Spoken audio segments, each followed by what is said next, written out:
College Football Update with your host, Sean Spencer and Alex Roosmore.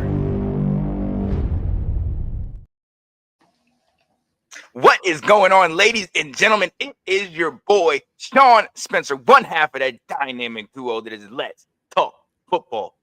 And it's Sunday, ladies and gentlemen. It's Sunday, the Lord's Day. And I got to be with my guy.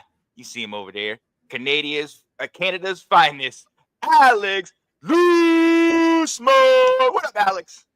Not too much, man. Excited to talk after a crazy week of college football, both on the field and off the field, whether it's recruiting, whether it's the games, how the CFP is looking, because it was chaos yesterday. I cannot wait to see those rankings on Tuesday. Just an amazing time for college football right now. Man, it is beautiful. It's cold outside. You've seen snow on the field. And look, this is what we love. It's also bittersweet because we know it's getting close to the end of that, but it's all good. It's all good. I'm happy with what we have. Hey, look, you alluded to it a little bit ago. Before we get into these games, there was some big news this week in Michigan. There was a flip of the flop. You guys got a major recruit, man. Talk about it real quick. Yeah, we got the number one recruit, Bryce Underwood, quarterback from Belleville, about 30 minutes from Ann Arbor. Flipped his commitment from LSU, who he's been signed with since like February, if I'm not mistaken. Flipped his commitment to Michigan just a week or two before signing day. So hopefully he puts pen to paper then and locks himself in. Mm-hmm. And since then, we've seen a few guys flip or were predicted to flip a top 5 offensive tackle from Alabama. We already have one of the other top 10 tackles going after the number one edge rusher in the country now, trying to flip him from Georgia. So it's nice to see, as crappy as the product's been on the field, it's nice to see them putting in the work off the field to fix it for next year. Oh yeah. They're definitely trying to build for the future. And look, and word is, a certain GOAT had to help out with the recruitment. I heard he was talking to Mr. Underwood. Is that true? Yep. So there was a bunch of people that forked up some money to get him in the door. Depending where you look, it's anywhere from $10 million to I've seen as high as 12.5 over the 4-year span. Brady was in contact with him over the last few weeks here over just text and FaceTime, and I guess he's going to work with him a little bit off on the practice field, that kind of stuff. And the big thing was, he said that when Jim was here, he didn't feel like a priority, which is true. Jim basically ignored the number one overall prospect and went and signed Carter Smith, a really good quarterback from the state of Florida, but you had the number one overall recruit 30 minutes from your door, and you just essentially ignored him altogether. Sherrone Moore gets the job, makes him feel like a priority again, him and Kirk Campbell, the OC, both, and the money always helps too. Yeah. Oh, definitely. Absolutely. And then, we can't overlook your rivals. Ohio State also got somebody and Tavian St. Clair. 5-star, big name guy. Talk to me about that real quick. Yeah, it's going to be a lot of fun over the next few years to see these guys, and both these schools have done a great job this year of locking up their in-state talent. And the top tier guys in Michigan, I think the top 3 to 5 have all signed with the Wolverines, and the top 3 to 5 in Ohio have all signed with the Buckeyes. So they're doing a great job on both sides of locking up their in-state talent and then looking out. And to have St. Clair versus Underwood potentially for 3 to 4 years, we'll see if St. Clair or Julian Saying gets the job next year. But there's elite talent being grabbed by both these schools, and kind of having one of those little arms races for the next few years to try and build up these rosters. So yeah, it's great to see.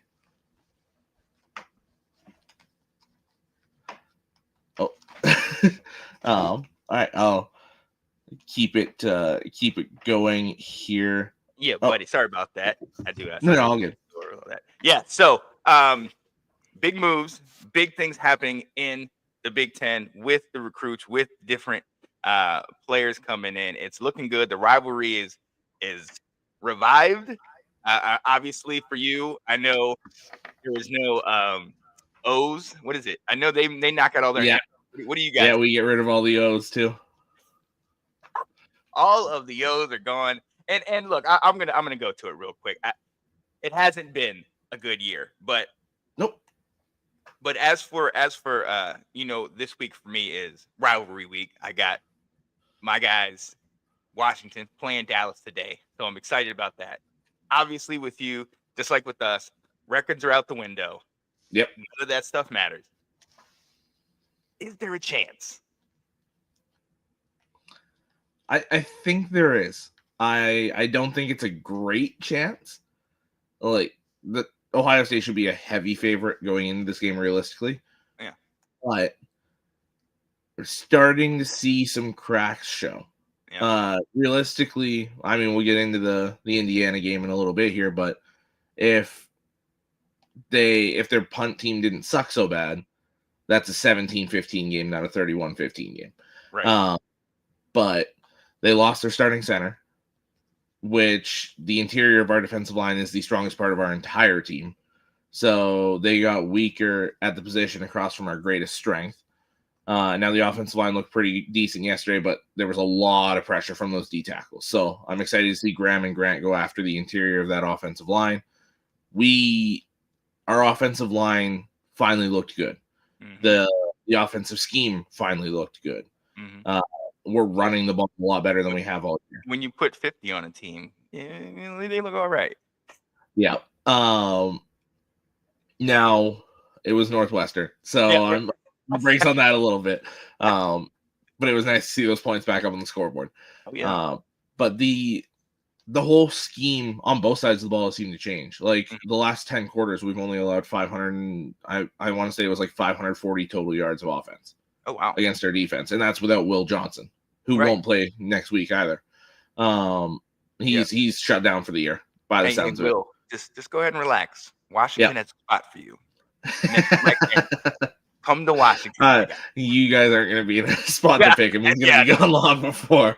But yeah, I think if we can play like we did yesterday, because that's the best we've played all year, I think that absolutely gives you a chance. When your defense plays well, when you can run the ball and you can control the pace of the game, you've got a shot against anybody.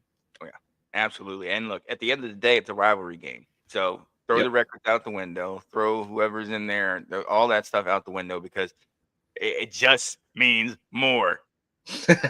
I'll leave it right there. Let's go. Yo, you alluded to it, man. This is Washington. This is college football update, man. We appreciate y'all being here with us. We got to go into week 13. We talked about it. You alluded to it, Alex. Ohio State beats Indiana. This was a matchup we had all been looking for. Obviously, Jeanty undefeated up to this point, 10-0. Now I didn't catch this game, but the highlights I caught, it kind of seemed like business as usual. Kind of seemed like, hey, this is what Ohio State does. Now, to your point, you talked about, the special teams, and it made a difference. Is the score not indicative of actually how the game was played yesterday? It isn't entirely indicative of the game yesterday, because for long stretches of that game, Indiana went toe-to-toe with them. Right. Indiana right off the bat drove right down the field and scored. Right. And then partway through the second quarter, they were able to stop Ohio State right at the goal line. They forced a turnover off a deflected pass. So Indiana was in that game for long stretches, but there were also long stretches where there was a sizable gap between the two teams. Ohio State's pass rush was insane yesterday. Mm-hmm. And whether it was sending 4 guys, 5 guys, 6 guys, 7 guys, it didn't matter. They were getting pressure left, right, and center. Jack Sawyer and JT Tuimoloau were monsters. Tyleik Williams in the middle shut down the interior of the run game for the most part. They were able to run outside, Indiana was. But There were large stretches of this game where there was a different level to Ohio State versus Indiana. Oh, absolutely. And you can see that with Indiana's offensive stats. I mean, Rourke, who we had talked about as the dark horse and the Heisman and outside, just outside and everything. He only had 68 yards passing, went 8 of 18. Altogether, they ran the ball 40 times and still weren't able to get even 100 yards. I mean, even 90 yards, to be honest with you. They were stuck at 85. So, I mean, to your point, Ohio State's defense came to play. This, I think, is the separator. Now, I love Will Howard, and I love that two-headed monster at running back, the wide receivers and everything. That offense is elite, absolutely. But I think one of the things that's overlooked about Ohio State is how good that defense really is. Oh, yeah. If you look at the numbers, Ohio State's the number one defense in the country right now. They've played Oregon, they've played Penn State, they've played Indiana now. So that's 3 teams that are realistically probably going to be, I'll say the top 10, because I do think Indiana is still going to be ranked around 10, given the chaos that happened yesterday. But that's 3 top 10 teams and a couple other good matchups, and you've got the number 1 defense in the country. Yeah. So I think this is a team that could absolutely win it all, as much as I hate saying that. I think if they handle business against us next week, then that game against Oregon in the Big Ten title game should be a ton of fun again, like that first game was on the neutral site in Indianapolis. And then I almost think it might be better for the team that loses that game as far as the playoff path goes, because then you're going to get the 5 seed. Either of these teams, whoever loses is going to get the 5 seed. Then you're playing the 12 seed, which is probably the Big 12 champion. And then you get to go play, the 4 seed? If you're the 1 seed, you get the winner of 8 versus 9, which is probably going to be something along the lines of Georgia-Penn State. And Georgia probably wins that game handedly. And then you got to play Georgia on a neutral site. Yeah. So you tell me which one's easier. Exactly. And so look, it's up in the air right now, and like you said, Ohio State got to win this week, and then they're in to face Oregon. If they don't lose, we'll talk about that a little bit later. What all goes down. What we do know is Indiana still has a shot, and so does Penn State after they survived a win against Minnesota 26-25.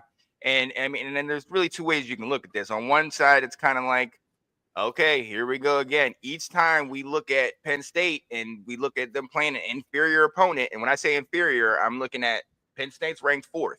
Penn State is, one of the top 3 or 4 teams in the Big Ten. Minnesota's in the middle of the pack. Minnesota's had some struggles this year. Obviously, we know about that first game they played against us where if they had a field goal kicker, they beat us. So, and if the refs called the onside kick correctly, they beat us. So realistically, they could be 8-3.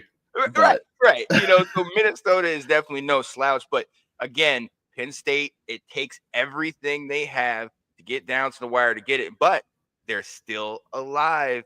Alex, there's still a shot that Penn State could somehow end up in that Big Ten championship, man. But even if they do, I mean, how confident are we in Penn State? I'm not confident. When Penn State plays to their peak, they can play with anybody in the country.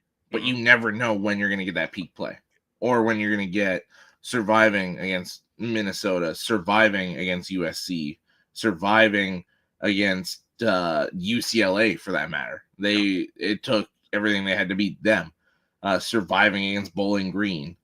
And then you've got the team that went toe-to-toe with Ohio State. Right. So it's like, which version of Penn State are we going to get week to week? You've got all the talent in the world. You've got Drew Aller. You've got Katron Allen, and Nick Singleton is arguably the best running back duo in the country. They're top 5 for sure. Yeah. You've got Abdul Carter and those guys defensively. Tyler Warren's one of the better tight ends in all of college football. And you've got all those pieces, and yet you still struggle to beat teams that are far below your level. It's very confusing. I don't know if it's a James Franklin issue. I think it is, because it's a common denominator year after year after year. Yeah. All the players change, coordinators change. He's the deciding factor, the one that's still there year after year after year. But yeah, they got to figure something out.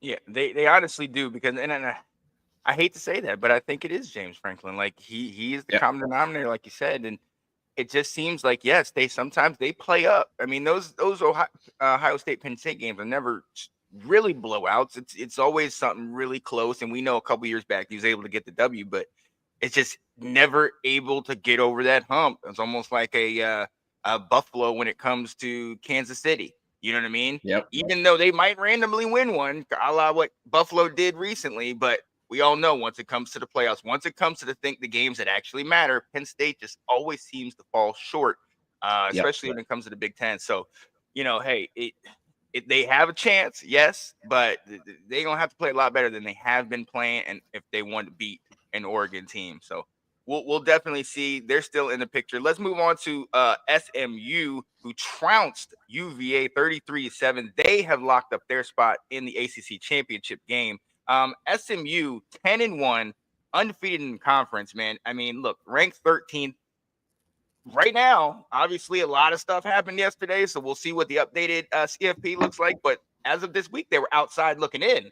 And I understand a lot of people might look at the ACC some type of way, and SMU, they might look at them some type of way. But you're 10-1. You got a lot of solid wins. Where's the hate, man? Give this team some love, man. To come into a new conference and to ball out in this new conference and do what they've done, only one loss all year. So, I think, obviously things might change, but this is a statement win. Glad they were able to get in here. Now let's see what they're able to do down the stretch. What do you think about this win going into the ACC championship? Yeah, I think it's big for them because their only loss is to a very close game to BYU, who was playing at their peak at that time. Obviously, not as well now.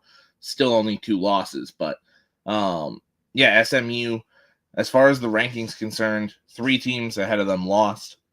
Probably should pass 2 of the 3 that lost, Alabama and Ole Miss, given that it was 7-9. So they're further, they're closer to SMU. They'll probably fall a bit further. SMU should be, they should be in as the leader in the conference right now. But realistically, they should be in as just a top 12 team right now. Mm-hmm. They're playing very well on both sides of the ball. They can score at will. And they run the ball, they pass the ball very well. Yep. I think this is a dynamic team that should absolutely be ranked in the top 12.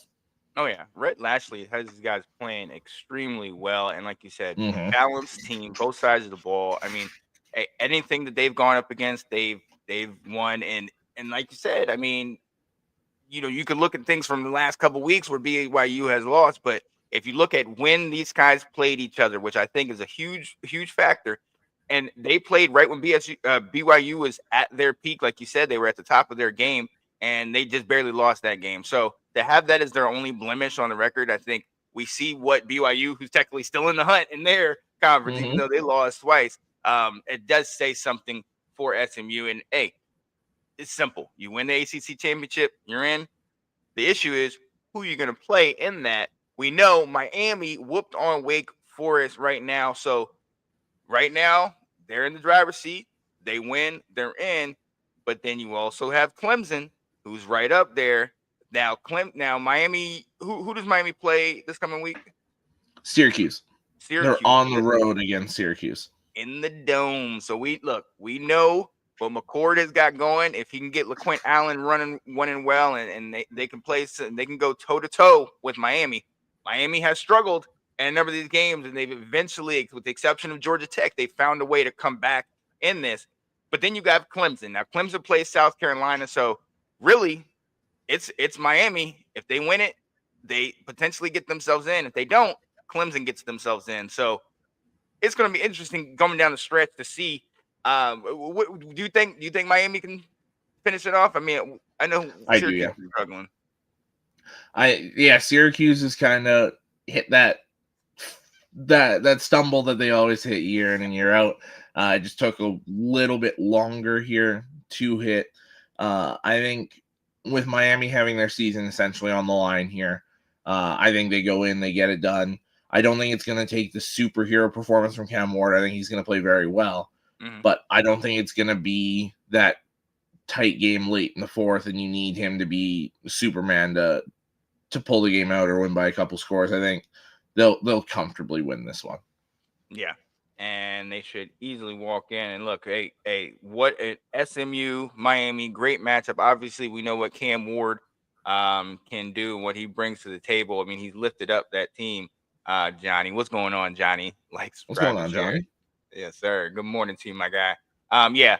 So we know how he's brought them back. And look, SMU, there's something they're forced to be to reckon with, and I'm eager to see if they could what happens in that game. It's definitely going to be a lot of eyes, especially from me. Now let's move down to the SEC. Ole Miss gets upset by Florida, and listen, I've been one who's I love my guy Billy Napier. Obviously, some people call him Sunbelt Billy, and they want him out and X, Y, and Z. But he's 3 of his last 5, and last 2 against ranked opponents he's won. Obviously beat LSU and now Ole Miss, and in my opinion, he's a DJ Lagway injury from potentially, who knows what happens, but if they had him, they were up on Georgia. So before we talk about Ole Miss choking another one away, let's talk about the fact that Florida, I mean, Napier, I think he's earned himself another year, man. Absolutely, and they already locked in that he's going to be back next year. Nice. Lagway is such a dynamic player for them. He's got a great arm. He's mobile as all get out. And he's an underrated thing for a quarterback. He's extremely confident. Yeah. He's confident in his ability. Doesn't matter who he's playing. He feels like he's going to get the job done. Yeah. And you've seen that on the field the last few games. Like you said, he was going toe-to-toe with Georgia. They beat LSU. They beat now Ole Miss. So it's definitely a different dynamic, and you start to see even on the recruiting trails, people are seeing a guy like DJ Lagway, and it's I want to go play with that guy. That's an exciting guy. Yep. You're starting to see recruits flip to Florida now. I think Napier's doing a great job coaching now. I think he's built up the players now to where they believe in him again, which is an insanely hard thing to do, is lose a locker room and then gain it back. Which I think he's absolutely done. A very impressive turnaround by Florida here. Yeah, I have talked about him. I watched him back when he was in Louisiana and how he coached. And look, we got to remember what that team was like when he took over. I mean, it was a dumpster fire. Quarterbacks, different players transferring out and leaving. It takes time to get the guys that you want and get your recruits. And we've seen he's finally got some of his recruits, but I think you hit the nail on the head. That's more important is he got them to believe. If you get it, if you get your guys to believe, they'll go up against anybody, man. And to end up beating an LSU team that was ranked and now an Ole Miss team that was ranked, it kind of turns the light back on, Brian Kelly and Lane Kiffin. Like, do we need to start talking? And we know what, Brian Kelly, he also lost a major recruit to yours truly over here. And it sounds like we're going to steal another receiver from them. And the recruits are leaving LSU. And some of them are Louisiana kids that are now decommitting from LSU. So something to definitely look at there. Yeah, I don't want to go out here. I don't want to go out here on a limb, but does that make me crazy to think DK maybe on his way out? I mean, I've looked at the buyout some money, but we know with Jimbo, if they want you out bad enough, they'll raise the money. And they fired Ed Orgeron like a year or two after winning a national championship. Right. Nothing's off the table here. And money is money. College football just prints money essentially right now. There's so much money going through the sport and through these schools because of the sport that teams aren't going to be afraid to dump coaches if they feel like they need a change. Now, I'll make the same argument for him that I made for Jim all those years at Michigan when we were not meeting expectations, is who are you going to get that's truly better than Brian Kelly? Yep. There's not many coaches out there better than Brian Kelly. Yeah. So I think you downgrade if you get rid of him. But I also feel like what we talked about with Billy Napier there, I think not only is he losing these recruits, I think he might have lost the locker room. Yeah. Which is massive. And it's starting to show. I mean, we've seen his frustration on the sidelines. There was that clip a week or two ago with him getting in that wide receiver's face, talking about, are you listen to me? Are you uncoachable? What's going I'll on? go to the transfer portal to get your replacement. Like, just straight up saying this on the sideline. Like, and it's like, dude, cameras are on you, especially you when you come in with a fake accent and slamming tables and all this type of stuff. So, and look, right now, November of 2024, they'd have to pay about 90% of his remaining contract to be terminated without cause. November 2024, it would be $60.8 million buyout. In November 2025, 51.7, 26, 42.5, and then 33 and 27. And it obviously goes down lower and lower after that.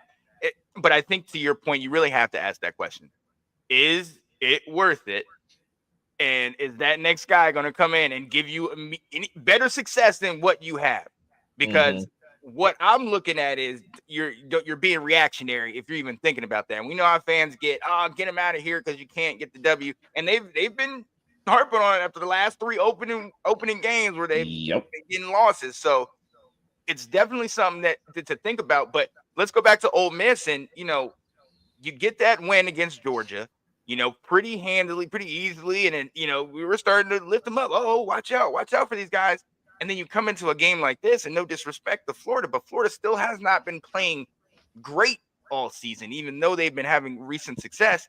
What does this say, man? Ole Miss are they the Penn State of the SEC? Like, I think they are. I think that's a great comparison, actually. And funny enough, when they played each other in the bowl game last year, it was insanely close. So I think that's the exact comparison. I think you could call Lane Kiffin the James Franklin of the SEC. I think coaching, team, everything down is pretty much identical. Jackson Dart, to me, is the reason they lost this game. I don't think it was coaching. I think it was Jackson Dart threw multiple brutal interceptions, threw too late. And they were both where you were driving the ball, moving it pretty much at will, and then you took that shot to the end zone, and it was a bad read and a bad throw both times. If you're relying on Jackson Dart to be Superman for you, you're in trouble. And that's every time they play these big games and lose, that's essentially what it is. He's not the guy he won't typically lose you games, but he's not the guy to win you games either. Right. And I think he absolutely lost this game for them. The numbers look okay. He was 24-41, 323 yards, 2 touchdowns, but just that eye test with those 2 picks, he was brutal in key situations, and to see Legway, an 18-year-old kid, play so well on the other side, I think speaks volumes. I like that. Yeah. But about go in, Johnny. Go in. Yeah. But and I mean, look, it's honestly a tale of 2 teams. I mean, you look at them, and they've been able to beat a Georgia. They stomped what's it called? South Carolina 27-3. And South Carolina is really excelling right now. But then they lose to Kentucky. You know what I mean? They lose to a Florida, and it really kind of makes you question, like, wait a minute, which team is the real team? Which is lost LSU as well. Right. So it's like, who is the real? Will the real Ole Miss please stand up, honestly? Because what does it say for them going, especially with CFP? I mean, you can't put them in with some of these losses. They're gone. You can't. And this is the argument I was trying to make yesterday in the group chat, was I think we got to stop looking when we're looking at the wild cards in that bottom half of the playoff picture. Got to stop looking at who they've beat. Yep. Because there's so many teams that have that good to great win. Yeah. Who did you lose to? And how did you lose to them? Yeah. You can't tell me that take the brand name out of it. strip Alabama of the Alabama brand, strip Ole Miss of the Ole Miss brand. You lose to, even though it's a better version of the team this year, you lose to Vanderbilt, you lose to Kentucky, you lose to Florida. You can't, to me, you're not one of the 12 best teams if you're losing games like that. I don't care if you beat Georgia. Georgia's a great team. They whooped Texas. They're going to be a dominant team in the playoff here. But you can't tell me that those are the best 12 teams any given week when you're losing games like that. Right. You're gone. Both of them are gone. Oh, yeah. I totally agree. Strip away the brand, the SEC, the whole thing. Look how they're playing. And they got to be out. In my opinion, I'm totally with you on that. And we will see. We'll talk about how that's going to all shape up. I'm going to go stay in the SEC, a team that a lot of people in the SEC had ready to jump on. They're not ready. They can't handle it. They're not an SEC team. Well, OU said, hold my beer, and they took it to one of the normal giants of the SEC, Bama, and Bama looked bad. And I'm gonna start there. Yep. We after the South Florida game last year, Milroe was on the rise. We all gave Milroe a lot of love, and look at him and look at all the great things he's doing. That game yesterday looked like the Milroe of the South Florida and before. There were some ugly interceptions that he threw. Nothing seemed to work. And no disrespect, Oklahoma's defense is legit. I think that's the only thing that's really been keeping them going throughout this year. Shout out to Stutzman. But honestly, Milroe to me kind of was the downside of this game. He just didn't look good. Oh, he was atrocious yesterday. Nothing went right for him. Mm-hmm. He wasn't running the ball well, just threw the ball horribly. Yep. Let me put it this way to describe how bad Alabama was yesterday. Oklahoma won 24-3. Mm-hmm. They threw for 68 yards. Jeez. They threw 11 times for 68 yards and beat you 24-3. Come on, man. And again, that's not a playoff team. No. Bye. You're gone. Out of here. That you can't have this on your resume and pound the table like we're one of the best 12 teams. You're not. You're too inconsistent to be one of the best 12 teams. Yeah. The difference between Ole Miss, Alabama, and like Penn State, for example, right now, Penn State is winning these games. Penn State's only loss is a close one to Ohio State, the number 2 team in the country. You can't have losses like these and still be a playoff team. I don't care about bias. I don't care about this and that. Those on your resume, you can't be in. Right. And I think that definitely leads to something that we definitely need to talk about is the fact that we got to stop looking at these teams from past success and past glory. And like you said, brand and everything. We know how Bama's been over the last several years, decades, whatever. This ain't that team. This clearly ain't that team. And the same with some of these other teams. You'll miss a lot of. You got to just look, what are they doing right now? And when they're coming into these games, how are they playing right now? And to your point, this ain't it. This ain't it right here. This is not it. Sean will grow. I had to, man. I had to. When my daggone Tar Heels lose to Boston College, I got to take it off. It's all got to come off. My God. I don't even want to talk about it. I'm still wearing my blue, but I don't even want to talk about it. All right. Well, I mean, you make a great point there. And to me, if you look at it, a team, it's crazy to say this, but I think a team like Colorado has a better resume than those teams we listed above. I think Clemson, for all we've talked about with their schedule, has a better resume than what these other teams do. I think BYU has a better resume. Hell, you could say Texas A&M, even with that loss to Auburn, has a better resume than these other teams. Like, there's certain teams here. I won't go as far to say like Army, Tulane, those other schools, but the teams in these other Power 4 conferences have good resumes to back up against you. Just because you've beaten one top tier team doesn't make you a top tier team. Right. Like we're not saying Vanderbilt's a top 25, top 20 team because they beat Alabama. Right. We're not saying that Auburn is a top 25 team because they took A&M to overtime and won last night. Mm-hmm. To me, it's just with this 12-team playoff and other teams playing so well, there's gotta be chances for some of these other teams to get in.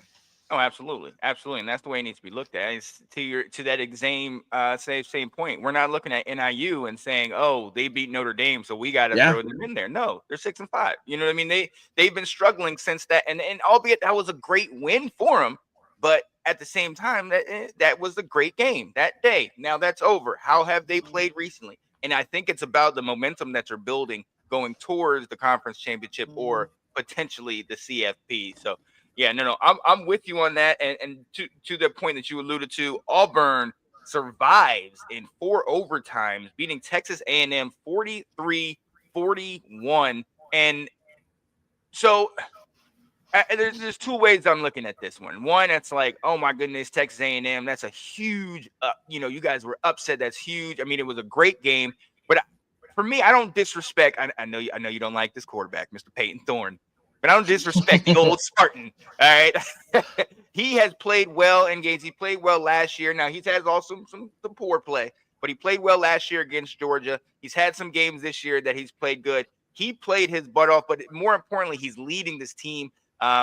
He's definitely rose up over adversity. But you look at this Texas A&M game, they were in it through and through, was back and forth, just weren't able to pull them out. But they have a saving grace, and next week, if they beat Texas, then they're in. So Can we easily just throw this one away and say, Texas is it, or do we got to give them this? I mean, because Auburn is still unranked, and up until this point, everybody said they were in shambles. And Auburn's not bowl eligible yet. So there's that as well.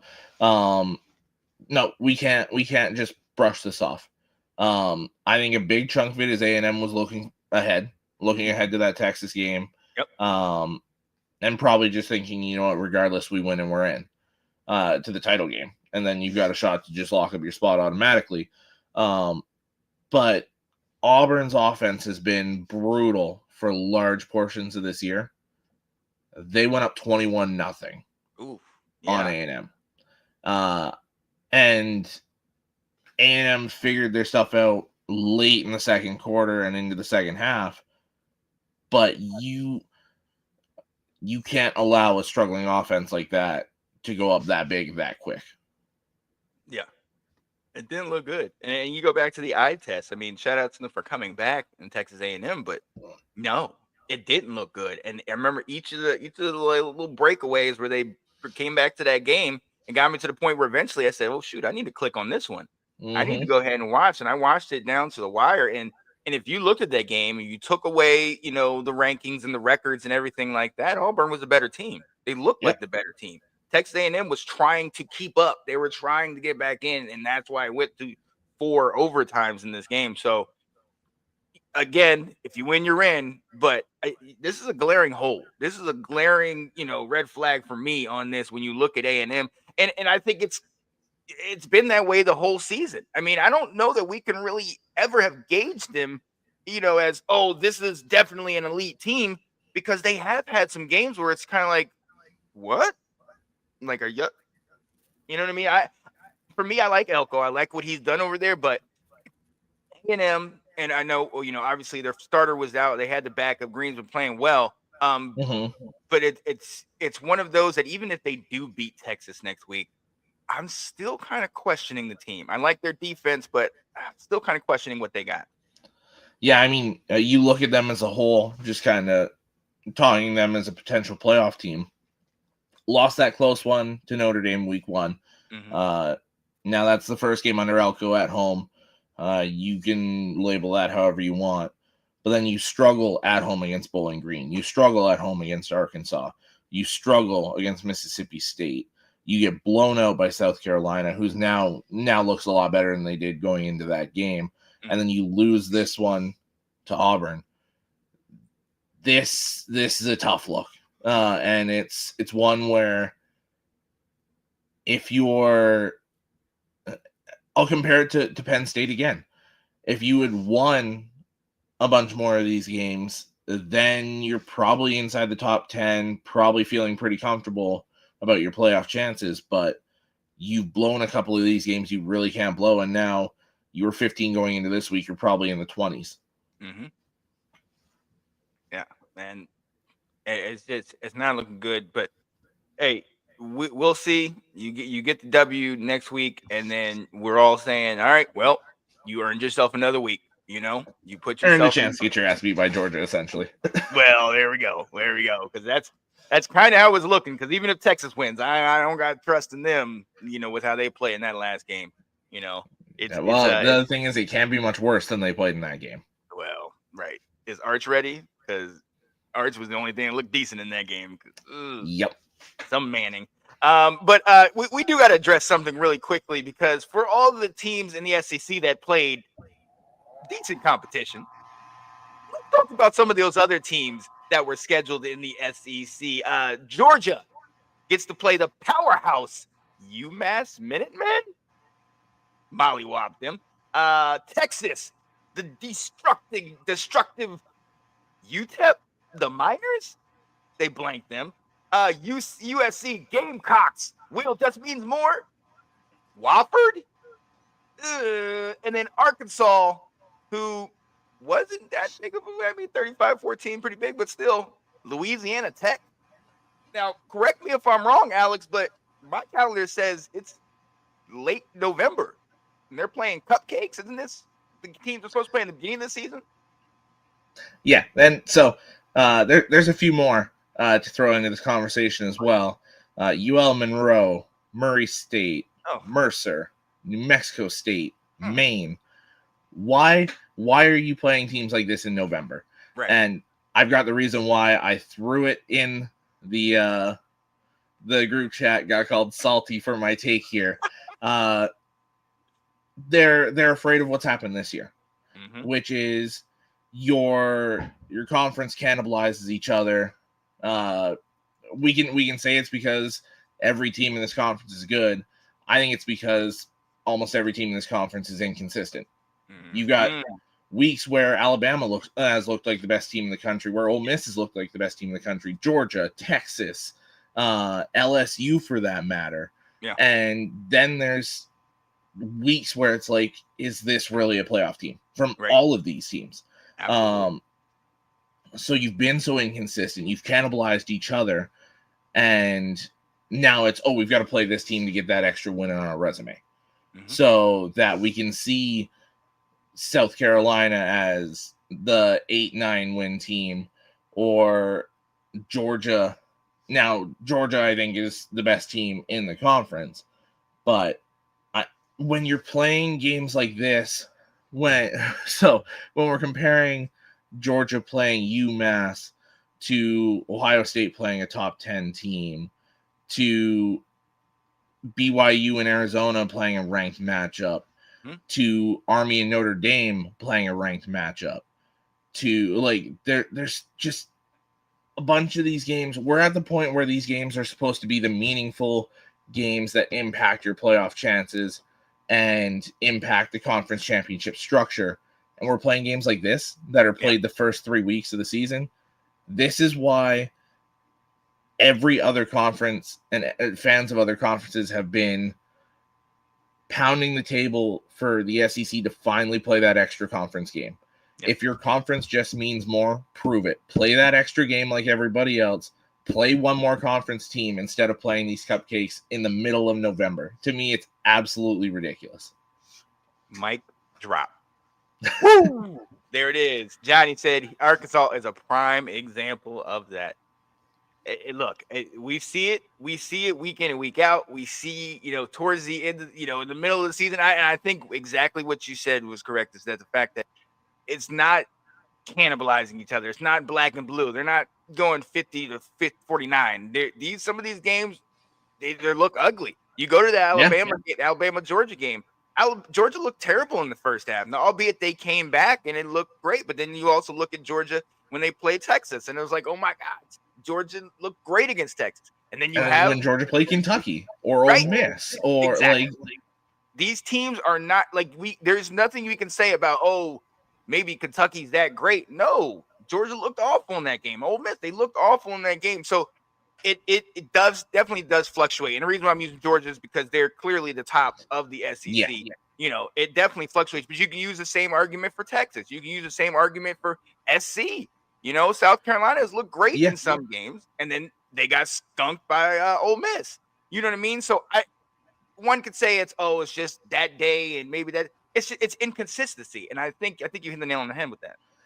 Now, to be fair, I don't want this to sound like I'm just harping on the SEC, because to me, there's only been 2 teams that have consistently played very well throughout the year.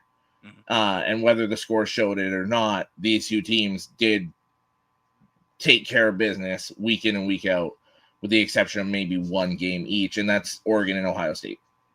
To me, those are far and away the 2 best, most consistent, most complete teams, and then Georgia's that next step under them.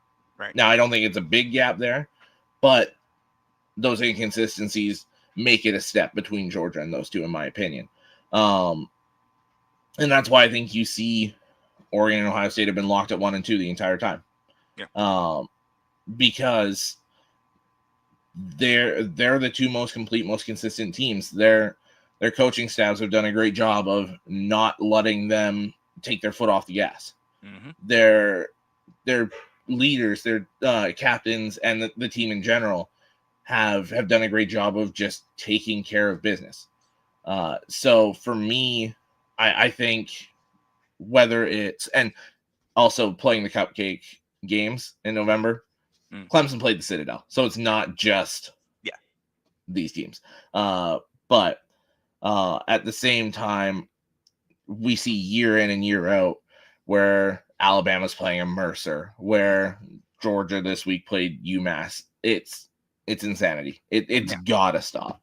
Play those games in September and play the meaningful games in November. Right. And look, the way I look at it, even if you don't want to play in the conference, maybe the conference schedule, the other teams are playing other teams, whatever, then play one of these teams in the Mountain West. Play one of these upstarts that are actually playing. Play a Big 12. Play an other. Why are we playing an FCS team in November? Exactly. If their seasons are almost over, what are we talking about here? I totally agree with that, and hopefully with things, this is what I love about the conference football playoff is that things are expanding. So more teams are now getting looked at, but you're also looking at their schedules and how they're playing, the momentum. And I hope the committee looks at the momentum of some of these teams. How well are these teams playing down the line? Are they continually winning and continually finding different ways to win? How balanced are they? And not just they're a part of this brand, so we need to put them in. We need to get rid of that stuff. Well, and that's my argument for Indiana is they haven't played anybody outside of Ohio State this year. But who didn't really play anyone outside of Ohio State going into the game last year? Michigan.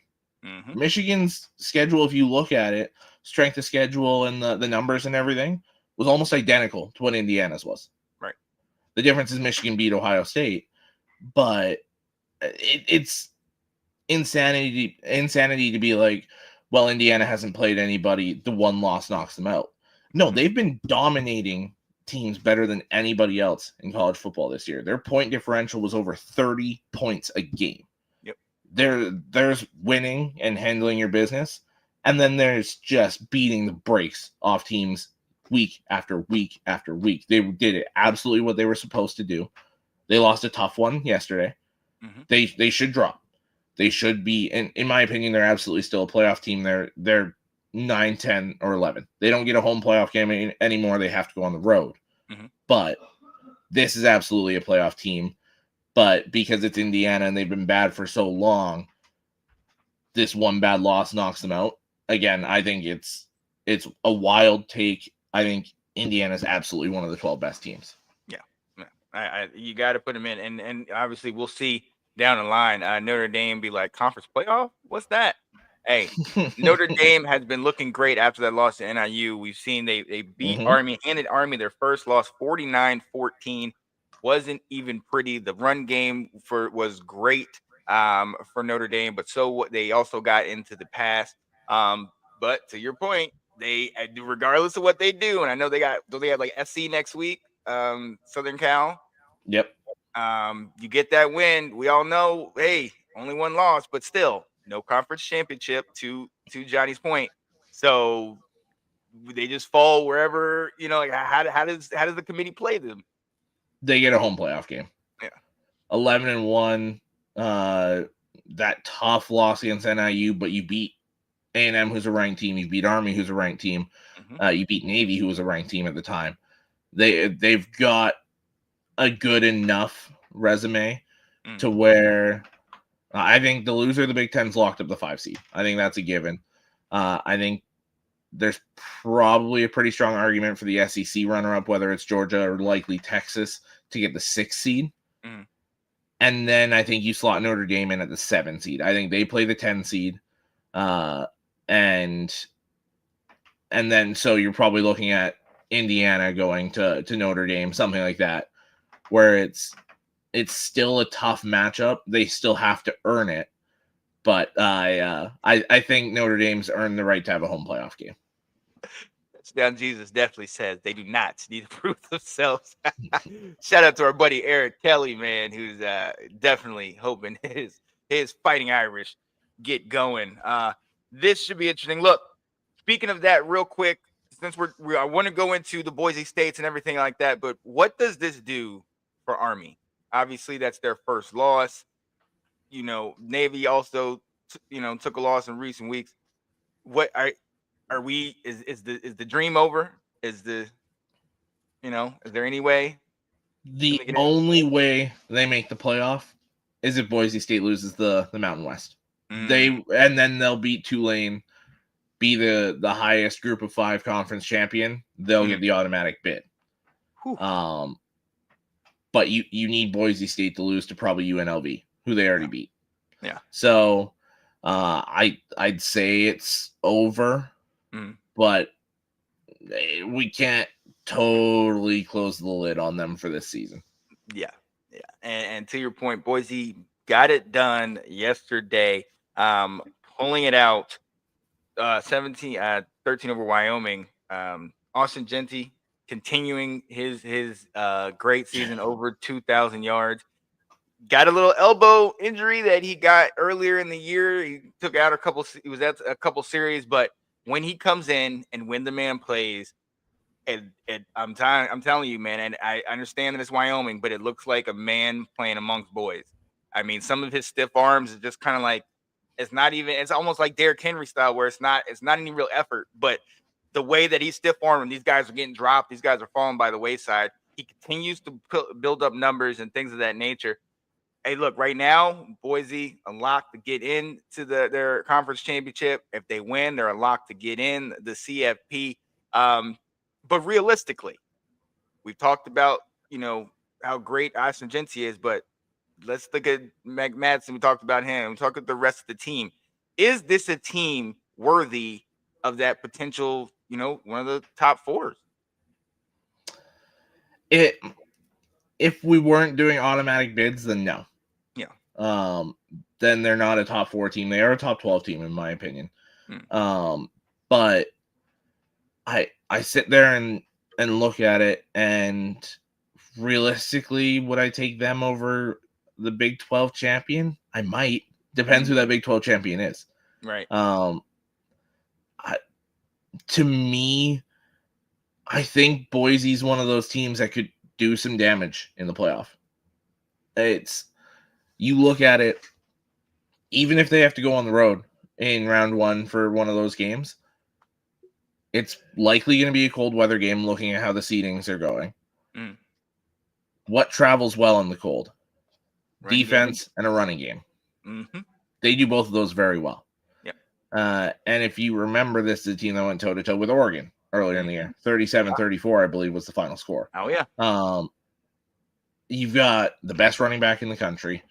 You've got a great run game, a really good defense, and a quarterback that's not going to lose you the game. That's a recipe to beat anybody any given weekend. So I wouldn't want to play Boise, especially in that first round of the playoff when they're going to be hyped to be there. I'd almost rather them get that first round bye, and then you can play them on a neutral site. Oh, yeah, because you certainly don't want to go to the Boise, Idaho, and go play on that blue turf or have even if they like I look at it, and if they go to Ohio State, I think they can make a game out of that. I think the Buckeyes win. Yeah. I think if they go to Notre Dame, I think they can absolutely make a game out of that. I think if somehow Indiana gets one of those home games in the first round and you go to them, I think they can win that. Oh, yeah. The only one I don't really like is that Georgia or Texas matchup. I think that one gets out of hand pretty quick, just because they're both the passing games they have. If they're on it, you're going to take the run game out quick. Yeah. But I think Boise can make a game out of a lot of these playoff matchups. And I'm eager to see it, man. I'm eager to see them and see if they are able to hold up against it. But to your point, they gave Oregon everything they can handle early on in that season. So, hey, we'll definitely see. Look, we're going to move on. And, yes, there's two other games I want to talk about, but we're going to go into the – where is it? Where did I put it? The conference championship breakdown. And the two teams that the two games I want to mention are part of the Big 12 conference. So we'll start there because that's the one that's still up in the air. You have four teams that are 6-2 in conference: Arizona State, BYU, Iowa State, and Colorado. Colorado and BYU came into this game with them being in the driver's seat, everything right in front of them. Colorado losing, getting upset by a good Kansas team, Neal having over 200 yards on the ground. BYU falling for a second week, this time to Arizona State. Arizona State playing very well. Listen, everything's up in the air. I mean, you mentioned to me, talk to me about the tiebreakers, because with everybody being 6-2, what's going on? It's wild in the Big 12 right now as a whole. It's going to be so interesting to see how this last week shakes out here. So you got Colorado hosting Oklahoma State. You have Arizona State going to Arizona. Iowa State hosts Kansas State. And BYU hosts Houston. If they all win their games, actually, Vandy, no. From what I've been seeing, if all four teams win, it's actually Arizona State and Iowa State that get the tiebreakers. So Colorado and BYU need those teams to lose. But Iowa State, BYU, Colorado, and Arizona State all still have a chance to make the game. Yeah.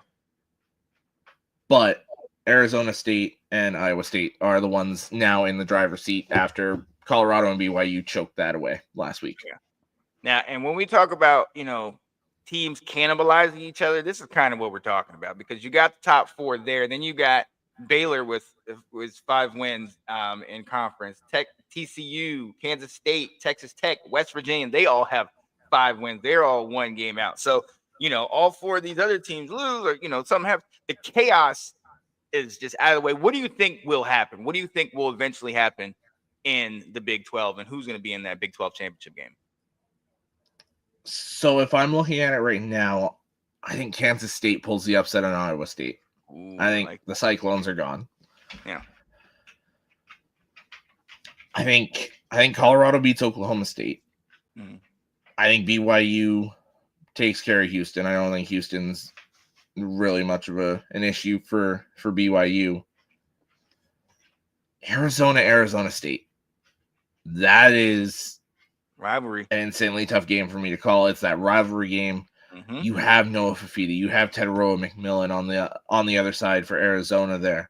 They haven't really been able to kind of get everything clicking at once. But at home against your in-state rival, is this the game that they do it? I think I'm leaning Arizona State, so then it's who gets the tiebreaker between Colorado and BYU at that point. Me personally, for I think what would be the best game, I hope it's Arizona State Colorado. I think that's the most explosive, the most fun matchup. And we just saw BYU Arizona State. While it was a pretty good game, a one-score game, I think I'd rather see Colorado Arizona State. Yeah. And look, shout out to what Arizona State's doing. Crazy game yesterday that, they had it won, and they were the fans rushed the field, and then they said, no, there's 1 second back on the clock, and they had to clear the field. And you see the running back Cam Scatterbo trying to get everybody off the field and talking. And I don't know if you saw, but that coach was irate. He was like, this thing is over. This thing is over. But when the quarterback threw it up, it's supposed to be as soon as it touched down, that's when the ball was dead. There was 1 second left. So they were able to get a Hail Mary opportunity, came up short. Arizona State then their fans rushed the field again after beating BYU. But I agree, man. I want to see Colorado get in there some way, shape, or form. I think that definitely will do big things for Travis Hunter. Not that he needs any help, but I just think their offense, their team's exciting, and they'll bring more eyes to the table. Well, I think if we're looking at what's the most exciting playoff, how can we not say Colorado in the playoff is the most exciting Big 12 team? Exactly. With that high-powered offense, with the exception of this past weekend, how Colorado's defense has been playing, how the offensive line has looked better, how the running game, like Colorado outside of this game against Kansas, has looked like the most complete team, arguably, in the Big 12. Right. They've looked arguably like the best team in the Big 12. And I think they're the most dangerous in a playoff game because when they're firing on all cylinders, it's insanely hard to stop them. Yes. Well, and Vandy, that's the thing, though, is they're all winning, right? Mm-hmm. They're all, if they all win, they're all 7-2 in the conference. To me, and I do think if we're talking winning, I think Colorado has the best chance of the Big 12 teams to win a playoff game. Right. You could argue BYU with that defense, but with what they've been the last couple of weeks, you don't really know. Yeah. And you also got to remember the committee is trying to do everything in their power to avoid another TCU national championship game. And I'm sorry to say, we've all known that the Big 12 has struggled on playing that good defense against a powerful team. So they don't want to see that. So I think you definitely want to, it is about optics. It is about, the eye test and whatnot. That Colorado has 3 losses and all 3 close. I'm not saying it's like a wild card. If they don't win the conference, they're not in. Right. But at the same time, you look at it, if in the scenario that I put there with Colorado and Arizona State being in, then BYU would have 3 losses, Iowa State would have 3 losses, and if Colorado won the Big 12, then Arizona State also has 3 losses. Mm-hmm. So, to me, I don't think this is where the automatic bid, if you're talking, because I agree, in most scenarios, a 3-loss team should not be in. But that conference championship automatic bid is the only way that I see Colorado getting in. Yeah, it's going to be interesting. And then that's definitely going to help some of these teams. And, we're not – it's going to be interesting. We're going to see. Let's go to that SEC championship. Obviously, Georgia has clinched, and they will play the winner of the Texas A&M game. Vanny Chris says, I want chaos in the SEC. GT beats Georgia, which is possible, gives them the 3rd loss. Mm-hmm. A&M beats Texas, giving them a 2nd loss. Georgia beats Texas, giving them a 3rd. And then are you putting Texas with 3 losses in playoff over Army? Ooh. Now, see, here's the thing. If Texas A&M beats Texas, Georgia's playing A&M, not the Longhorns. Oh, did they already clinch? Nope. Yeah, I thought that game next week mattered. Did the Auburn game knock out A&M? Oh, it might have. So is that game relevant next week then? Is it already Texas, Georgia? Let's see here. Because that would only give... So here's the interesting part is if Texas loses that game, they've got... unless it's on tiebreakers, no, they didn't. Because A&M has 2 losses in conference. Tennessee has 2 losses in conference. Georgia has 2 losses in conference. Texas only has 1. Georgia beat Tennessee, so that pushes them in over Tennessee regardless. And then the winner of Texas and Texas A&M then has that second spot. Mm-hmm. Because then if they both have 2 losses, A&M has the head-to-head win that puts them in. Yeah, unless I'm mistaken there. They're at 5 and everything 2. I've been seeing says that game is for the other spot. Yeah. Let's see. Texas holds a tiebreaker in that scenario. Was it 3 teams tied? But they would lose the head-to-head if A&M wins.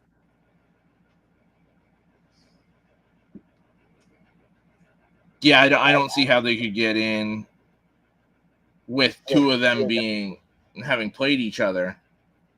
Yeah.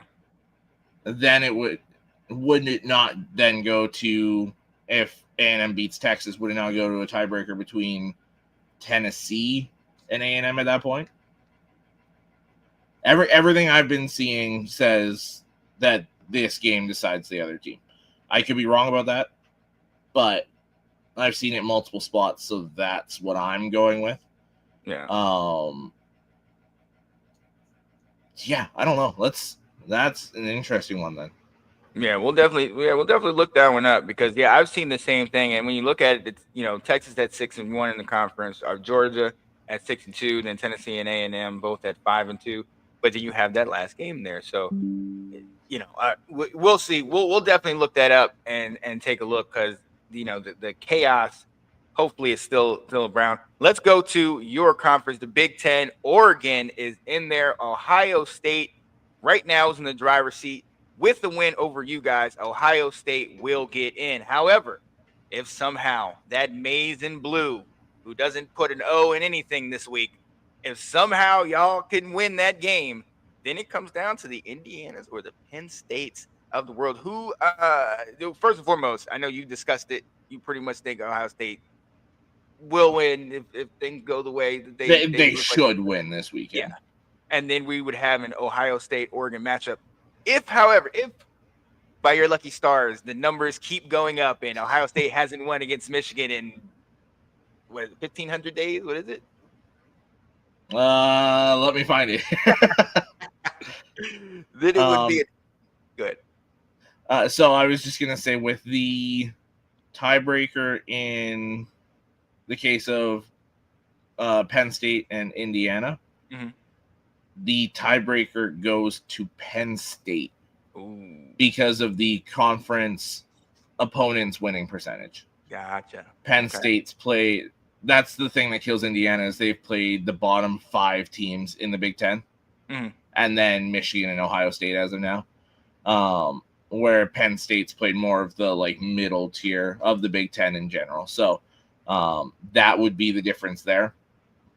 And as far as the Buckeyes not beating Michigan, 1,821 days. That's a long time, Buckeyes. Long time. So, hey, right now it's Ohio State. They're in the driver's seat. If they get it, they're in, and we get a rematch against Oregon. And look, you talked about it. The loser might be in a better position in the CFP than the winner. So we'll definitely see going down. Let's go to the SEC or ACC, which we talked about earlier. SMU has locked up their spot. Miami gets in if they win. If Miami loses, Clemson gets in and will play SMU. And I guarantee you, Clemson and Miami were the 2 teams that we definitely had thought were going to be in there towards the end of the year. Not SMU, but shout out to SMU for getting to this spot. So I found the another thing on the SEC tiebreaker here is if A&M beats Texas, they do get the tiebreaker because of the conference opponent win percentage. Ooh, okay. They would actually be the home team in the SEC title game. Oh, wow. Georgia would then move to the road team because the conference opponent win percentage is higher than the Bulldogs, the Longhorns, and the Volunteers. Ooh. So if A&M wins, they're the top team in the SEC going into the championship game. Obviously, that's not true, but the numbers back that Texas wins and they're the home team. So Okay. Georgia's the road team regardless. Wow. In Atlanta, which is ridiculous. But right. So how much the road team really, Oh, what's up, Ben? If Ryan Day doesn't beat Michigan next week, he should be fired. Oh, yeah, the standard Ohio State. I think there's a strong case for that. Yeah. And I mean, Ryan Day literally said on, I think it was on the Pat McAfee show this week, that when you're the coach at Ohio State, and I'll add in a few other schools, if you're at Michigan, if you're at Georgia, at Alabama, at these higher tier schools, it's not just to make the conference championship game or whatever. You're expected to win damn near every single game you step on the field for. Yep. So if Ryan Day still can't get the win against Michigan after how Michigan's looked this year, I think there will be a ton of people calling for his head. Oh yeah. I'll make the same argument that I made for Brian Kelly, though. I do think Ryan Day's probably in the running for one of the 5 best coaches in college football. So it's very, very difficult to get better than what he gives you. But and it's the same argument I made for Jim when he couldn't get by Urban Meyer. So or Michigan State. Hey, we beat you from time to time. That was a more even rivalry, but and the committee will find a way to put at least 3 SEC teams in, especially if they're being first season of the 12-team playoff. To me, as long as Tennessee takes care of business this week, you will get 3 SEC teams in. You will get Texas, you will get Georgia, and you will get Tennessee. But there better not be a 4th or 5th SEC team in that playoff the way the other teams have played. Yeah, the idiocy of firing coaches that go 11-1 Couldn't agree more with this. Every single year. Yeah, I'm not down with that stuff. It's Riri if you ask me. Schools that do that deserve to go decades without winning. Well, I know my guy over here would hope his rivals go decades without winning. Sure. Yeah, I'd love that, honestly. But how often do we see, though, where a team does this, goes the 11-1, 10-2, those very good records, and you fire that coach and you get that result that you expected. You get that improvement. You get that conference championship, that national championship, whatever your next step is. It pretty much never happens. Pretty much every time you lose a coach, you take that step back.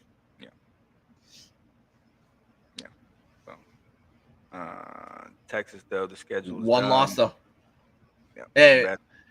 And Colorado's almost in. Are they not in the Mountain West Championship? I know they were in. They're still in the hunt. I think they had to win yesterday. I don't think they pulled it out yesterday. I think UNLV's in the driver's seat.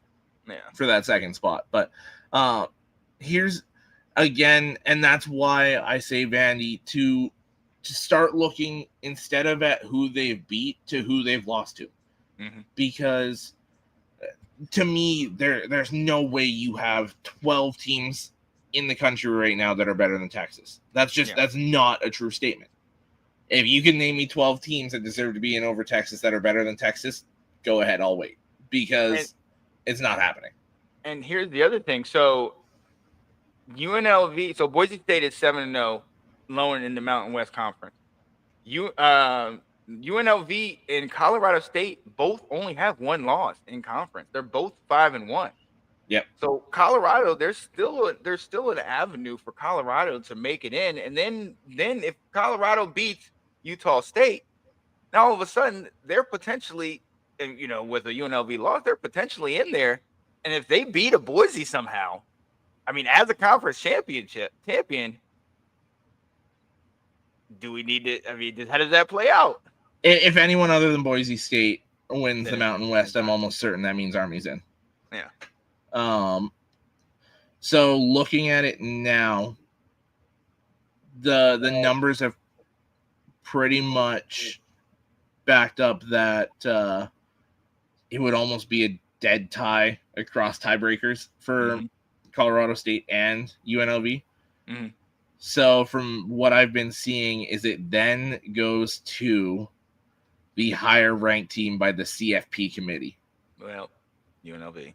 which would be UNLV. Yep. So then UNLV would play Boise State. But so Colorado State plays Utah State and UNLV plays Nevada. Mm. So those are two games that they probably both win. Should win, yeah. They both should win. So to me, I think it's pretty much set to be Boise State UNLV. Yeah, the rematch from earlier in this year, and that'd be a great matchup. Let's definitely see how that plays out. The American Army pretty much locked up, and they against potentially Tulane and that type of matchup. Obviously, Army. From what I've seen, they both clinched. They both play. Okay. Army and Tulane, to me, that one. From what I've seen, that one's set in stone. Yeah. Army obviously looking at the Mountain West, looking at Boise State, hoping that somehow Boise State can get that L, so they can get in. Conference USA, Jacksonville State right now has clinched. Right now, Liberty, I believe they have. Let me go back and check. So yeah, Liberty's in the driver's seat to get the second seed. Right. They're winning in. Western Kentucky is next. Now they'd have to beat Jacksonville State, who's already clinched, and would need Liberty to lose. Sam Houston State is next in line, where if Liberty and Sam Houston plays Liberty, so the winner of that, if Liberty wins, they're in. Sam Houston wins, they need Western Kentucky to lose to Jacksonville State, then they get to go. Yeah. He said, I'm putting a one-loss Army with the ACC championship in over any three-loss SEC team, period. The end, your reward to winning. I don't hate that. Yeah, I don't hate it. One of the things that I do want to address, though, is how much stock do we put in yesterday's game? Because we've always looked at Notre Dame as, yes, they can win. And when they have good teams, they can win in the regular season. But the issue was once they got to the CFP, the BCS, whatever, they get blown out. So we saw that they ran all over Army yesterday. So I respect that Army has one loss, but then if we're looking at who Army's played up to this point, and then we got to think about things from the committee's perspective. Does an Army really go up against a Georgia? Did the Army really go up against, maybe in Indiana, but did they really go up against some of these powerhouse teams? And can they really do big? Like, it's a great story. I love that. But I don't want to see Army go in there just to get blown out the water. You know, and I'm not saying that they're not a good team. Their offense is one of the best rush offenses in the nation, if not the best. But can they really hold up? Like, what did yesterday tell us about Army is my question. I don't know. That's a good question. As far as I'm concerned, I agree with Vandy Chris where you got to reward winning. To me, I would, if we want this many wild card teams, boost the playoff to 16. Every conference champion gets in. Then you have your 6 wild cards.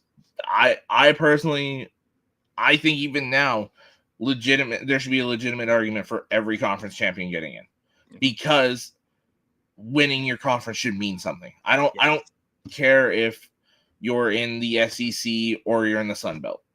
You win your conference, the national championship should include every champion.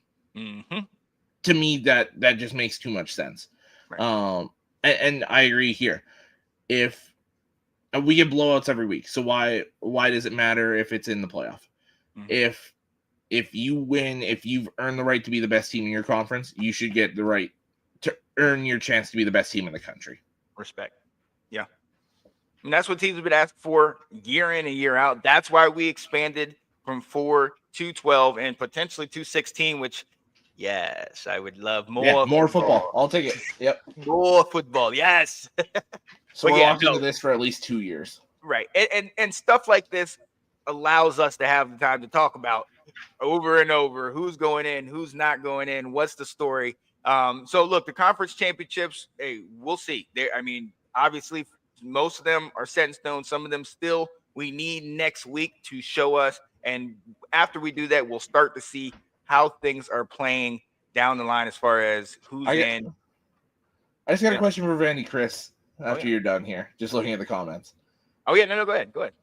If we're rewarding winning, then I guess you're in the argument that currently Indiana should be in, that currently Texas should be in, and they should be ranked pretty high because they've only got that one loss. If we're rewarding winning, that's all they've done, really. So I just want to get your thought on that because we talked about him. He was talking about potentially Texas being on the outside. But if we're rewarding winning, that's what they've done. They've won. So to me, if we're rewarding winning, then these one-loss teams in general should be in. So that means Indiana, that means Texas, that means Army. I'm fully on board with that. Mm-hmm. Best way to do it, let's do a realignment on a grand scale. Let FBS to 96 teams, 8 conferences, 12 teams each. Only conference championships allowed in the playoff. Ooh. I'm so down for that. I'd be all for that. Yeah. Okay, perfect. I just wanted to get that clarification from him because we talked about Texas potentially being out. So, yeah, okay, that was all I needed. Yeah, just looking buddy, back to our college football group chat. Right. Disgusted. Oh yeah, man. I hope they're watching this chat, man, in this show, man. We definitely gotta see. But look, we're gonna go right into it. Vandy Chris, I'm glad you're here because we're gonna bring up something I know you love talking about, and that's the Heisman Watch.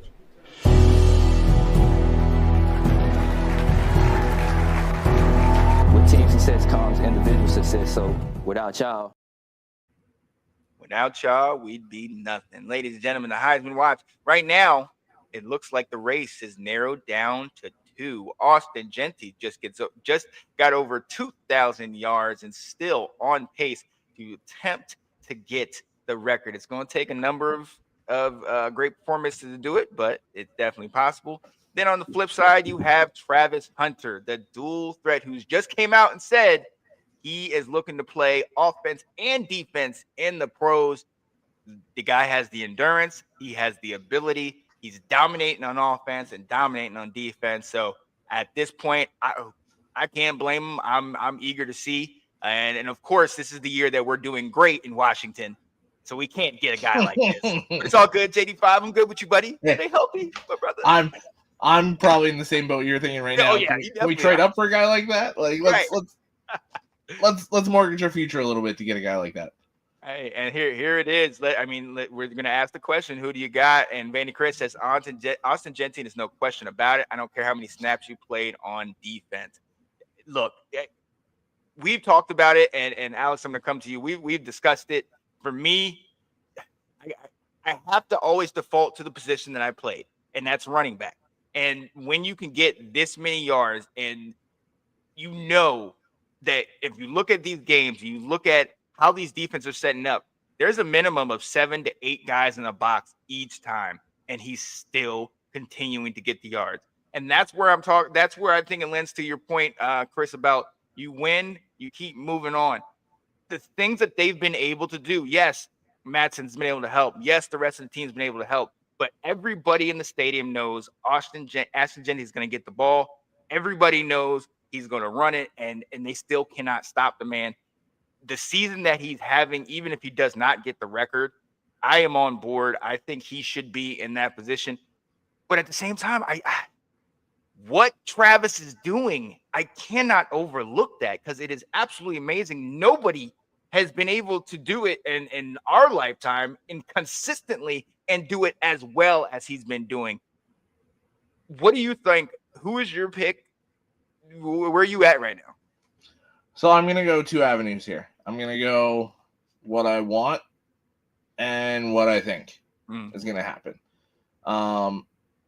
What I want is Jeanty. I think he's what he's done at the running back position in what has now become a heavy pass game. Yes. In the totality of football is absolutely insane. What I think is going to happen I think it's already wrapped up. I think Travis Hunter has won it. Ooh. If you look at the betting odds, Travis Hunter just keeps getting heavier and heavier favorite. He moved from like minus 350 to like minus 800. Jeez. Pretty sizable jump there. You're right, Chris, in saying this isn't the same thing as Manning versus Woodson, because Travis isn't Charles. He isn't a defensive player occasionally playing offense. Right. This is a wide receiver and a corner in the same person, putting up great numbers on both sides of the ball, playing essentially every snap of every game and being dominant on both sides of the ball. Mm-hmm. We're talking about a running back chasing history. Why can't we say the same thing about Travis Hunter making history with what he's doing? Mm-hmm. To me, I think I'd love to see Jeanty get it, but I think it's already wrapped up that Travis Hunter has it. He's been arguably the best corner in college ball. He's been one of the better receivers in college ball. Every time he's near the ball, it's a highlight play.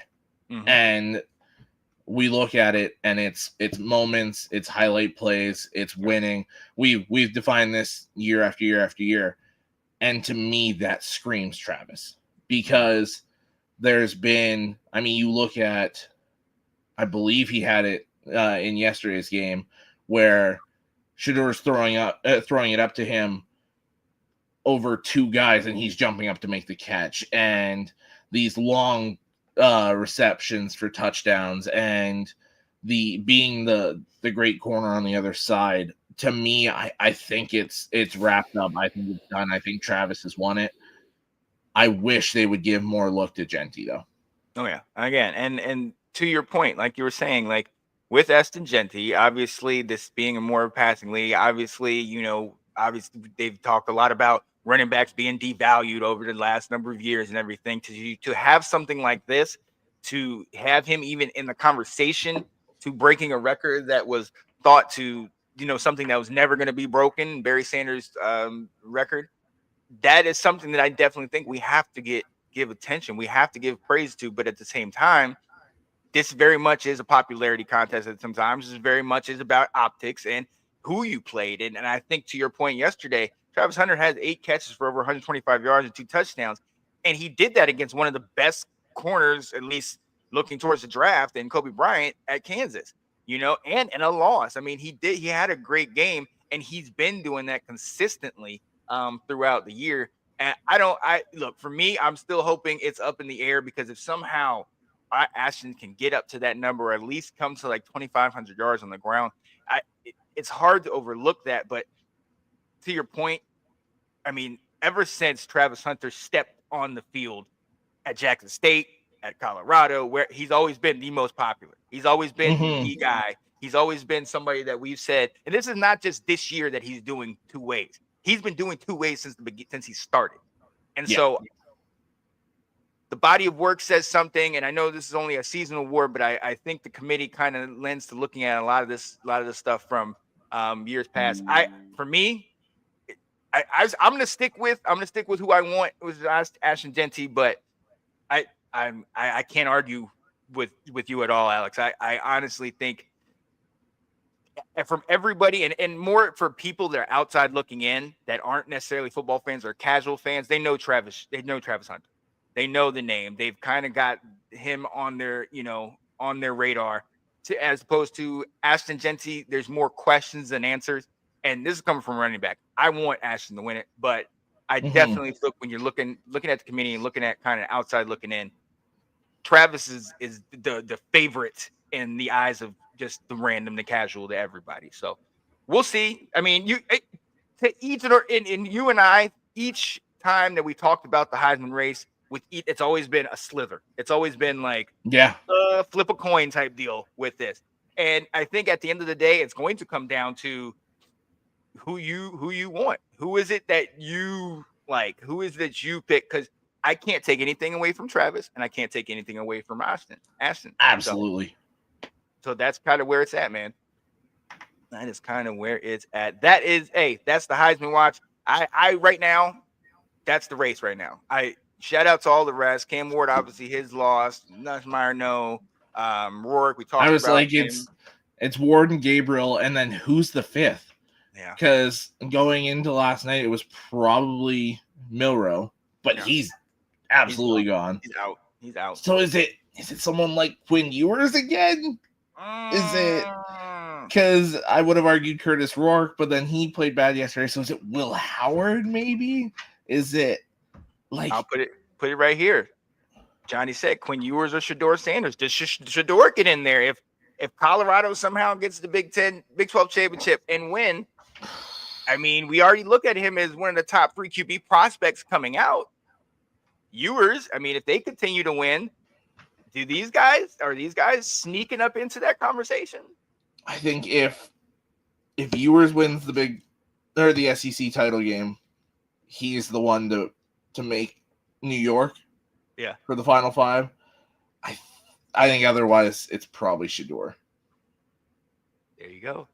There you go. Hey, and look, we could be discussing this, and we're going to continue to discuss this all the way until that night in New York when we'll see, I'm sure, these two gentlemen, Ashton Jeanty and Travis Hunter there. Who else will be there? We'll see. Doesn't matter. Who knows? But real quick, before we let you go, we wanted to do this just to show a little bit of how some of these guys are playing. We've been looking at some of these stats to kind of see, where these guys stand. We looked at quarterbacks. Now let's look at wide receivers. We're going to go with receptions first.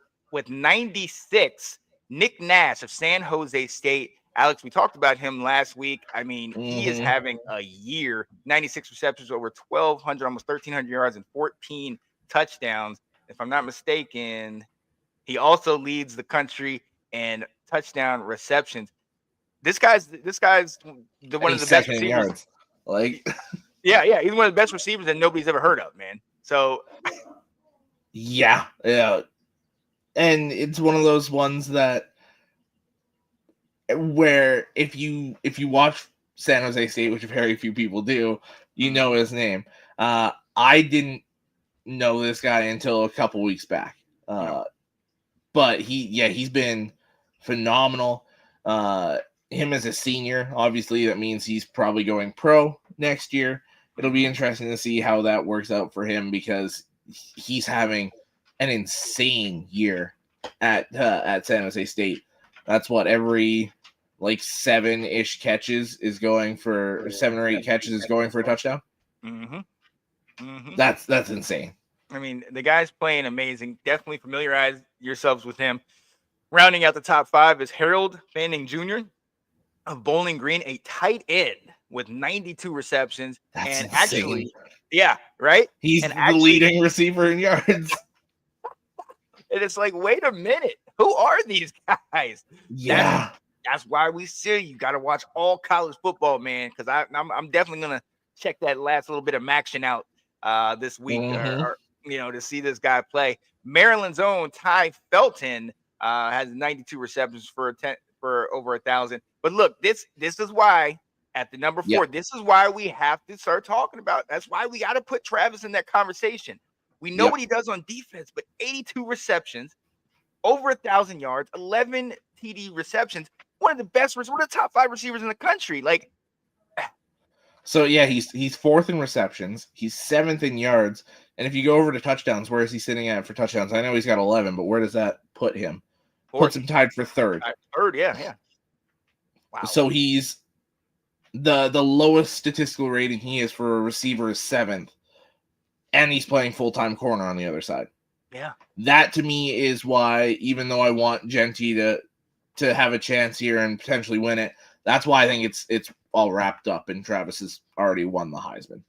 Yeah. What he's doing is absolutely amazing. You definitely cannot insane. Downplay it, man. It's amazing. To round out the top 5, we have Fanning with, as far as yards are concerned, we have Fanning with just 5 yards outside of 1,300. Nick Nash in there with 1,291. Tetero and McMillan out of Arizona with 1,251, who we came into the season talking a lot about. He had a couple early games, but unfortunately the losses kind of taken him off some people's radars, but he's still having an amazing season with 78 receptions, 7 TDs, and 1,251 yards. And to You round look out, at that. go ahead. He's competing with everyone for yards with 20 fewer receptions. Exactly. Like that's wild. This is when we talk about prospects coming into the draft. This is that name. Circle it. And he's still a junior. I mean, what do you He's think? going pro. I think he's coming out. I mean, He's been going to be a talking top about this 15 last year. pick. Yeah. He's I gone.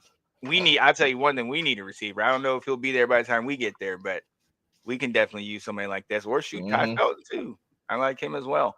Yeah.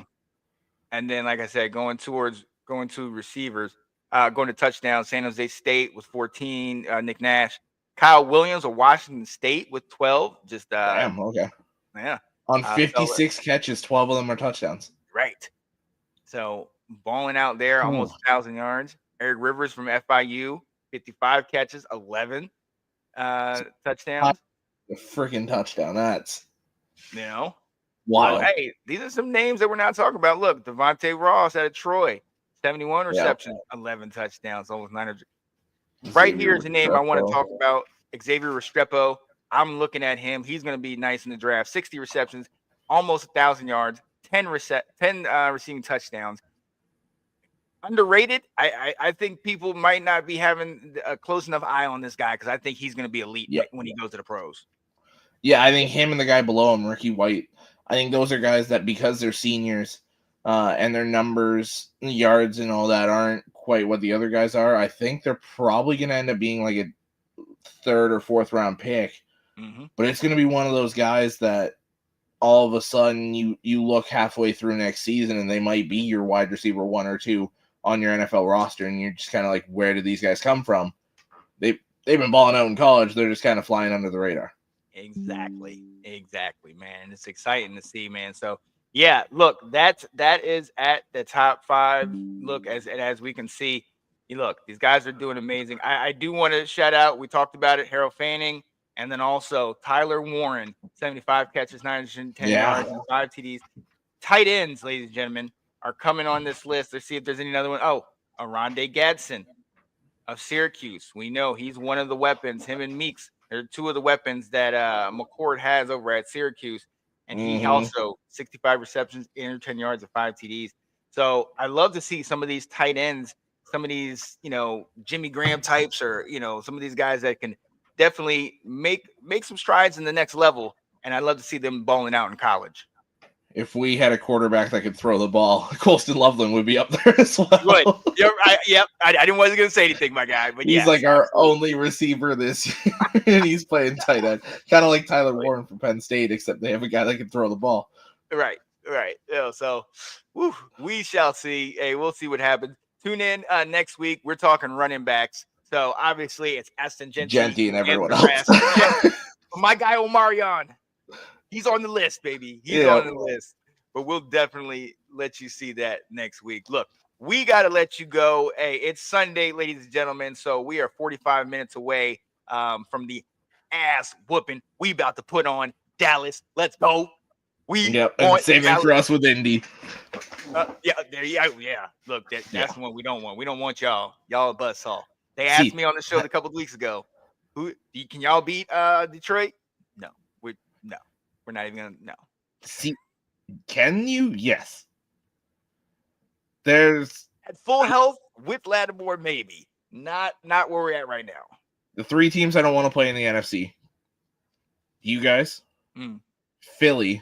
Oh yeah. And Arizona. We put here and beat them, but they've hit their stride. I think they're dangerous right now. Yeah, they're playing well. They're definitely coming together at the right time. They're not that team that we beat early in the year. I think they're coming together. Nope. So it's going to be interesting. It's going to be interesting. Look, ladies and gentlemen, we got to let you go. We had a lot to talk about today, man. The conference championship, the schedule, the games, everything is coming down to the wire. And, hey, I'm like a kid in the candy store. I'm super excited. I'm happy. I'm ready to go. Better believe it. Let's go. So for my guy, Alex Loosemore, it's your boy, Sean Spencer. This has been College Football Update. Stay tuned for all the good stuff we got coming, but also for the NFL football. It's going to be a great day, ladies and gentlemen. We'll see you next week. Hey, in the meantime, happy Thanksgiving, Americans. Yes. All y'all coming in this week. It's going to be fun. I think I'm going to go drive down to see my parents. So I might be going live from North Carolina. Nice. I Enjoy. might try to go to Chapel Hill, see if I can get on the field and go do some live reporting. So see if Okay. What happens, or I might be the guy that wanders onto Duke's field and they're like, oh, this guy sabotage. He's coming out of Tar Heels. Let's go. Yeah. Let's get it. All right. So we got to let you guys go. We'll talk to y'all next week. Be cool and take care. Happy football, baby. College Football Update. It's with your host, Sean Spencer.